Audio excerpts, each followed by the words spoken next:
Hi, I'm Dominic with Nerds of Color, and I'm here Dominic. today. Hi, how are you doing today? Oh man, you're my last For real? Oh, grand great. finale. Can we just hang out if I say something particularly interesting? Anyway, I didn't even say your name yet. I'm here with Maggie Q to talk about. I mean, people know who you are, but I'm here with Maggie Q to talk about Ballard, which is coming out on Prime Video. Really nice to meet you. I'm a fan of your work, so this is a thrill. You. How are you doing today?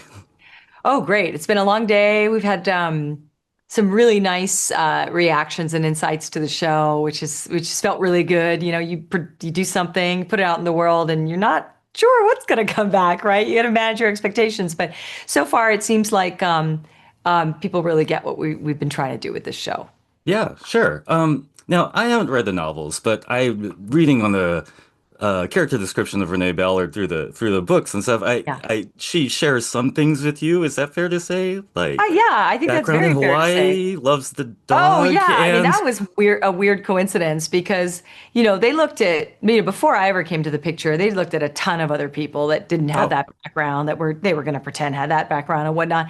And I know from the room, I remember Michael Connelly telling me that they said, God, we just want to find someone like Maggie. what? And Maggie a year U, Maggie later, Q. Okay. yeah, and then a year later, it ended up being me, which I don't think anyone expected, least of all myself. Oh, how? Okay, that's funny. I mean, because I think you have a special niche, if I may say. You can top line these Yeah, action shows and are also a mixed race person, and sure. outside of Asia, you don't see that a ton of Yeah, that. So I wonder yeah, if it's like chicken or the egg for those kind of things. yeah. Uh, I mean, yeah, it's interesting because it's they had explored all kinds of ethnicities actually for this role hmm, that I heard. okay.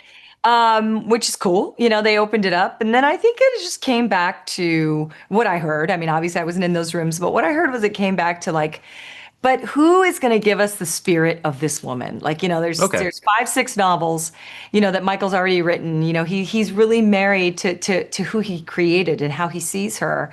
Hmm. And I think when we met, there was this instant sort of chemistry. And somebody had just told me that he said that after our first meeting, he knew that it was me, but he wasn't sure if I was going to say yes. Oh, okay. I think we're all glad you did. Yeah, me too. So one thing I really want to ask you is, one thing I really appreciate about you as an actor is that when it comes to these, action scenes, these gunfighting sequences, I always really believe that your character is Oh, there, thanks. That's like great to hear. Thank in you. danger, turning to Sure. face danger. And that sounds like duh, but like some actors, not naming any names, are No, like, it's not oh, they're just duh. doing a bit in the You're movie. It's not duh. You're right. Can you talk a little bit about how you put yourself there? Like you're thinking about internal things or external things? Like, I asked that same question when I had started my career. I was living in Asia and Europe, and I remember I was working with this director, an Asian director, and I asked him, having not having any kind of background in action or ever being a hmm, martial artist or any of those things. These are all things I learned. I asked him, I go, what is it about me? Like, what is it that you see? Like, I don't get it. Like, and I remember him saying to me at that time, he said, it's internal, Maggie. hmm, He said, you can teach anybody to fight. You can teach anybody to hold a gun. You can teach anybody to do these things. He said, but you can't teach someone to have a fire inside. And that hmm, fire is why you believe them. I remember feeling very surprised by that and thinking, gosh, I really hope I can live up to what it is that he's saying because what I never want to do is portray a woman that's not believable. That sure. seems like she should be strong, but she's actually kind of weak. That would be like the worst case scenario for me. Sure.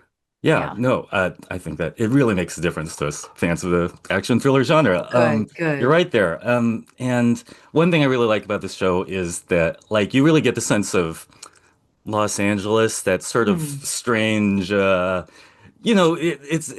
the juxtaposition of you can go surfing in the sun, and there's always also people are doing terrible things to each other. Totally. And I was just wondering if, like, do you bring any of your personal experience or personal LA Mm. story to Mhm. conveying that kind of yin yang thing of living in Yeah, being in you're LA. right. Yeah, it's a crazy duality, and I think that I do have that love-hate relationship with LA personally.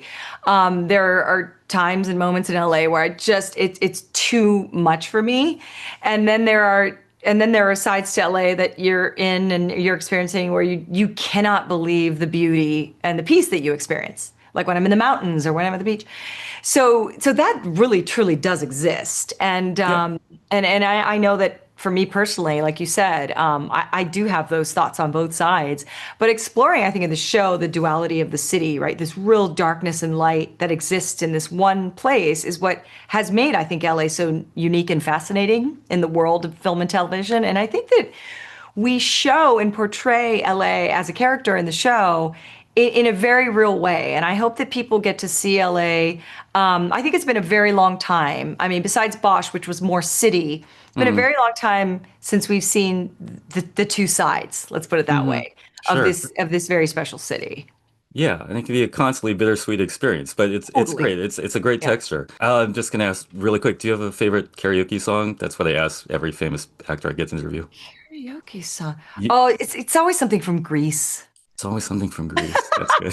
That's It right. doesn't even matter which one. It's Right. always Greece. I don't know why. Greece is one you know back to front, It's just the kind one I of. know. I was a kid and it was just like, we would do, I Okay. mean, they were like Grease sing-alongs. Remember, like there were Rocky Horror Picture sing-alongs. Like, they used to have those things at theaters and they were super fun. Yeah, And Grease was definitely one of them. very good to know. Well, it's really great stuff. Very good to meet you, and good luck with Thank you. everything. And you. Thanks so much. Lectures, fanboys, professional artists, and professors. Maybe a nerd who's just like you, talking about the things that you like too. So I invite you to the NOC. In full color, you see me. The hard knock life.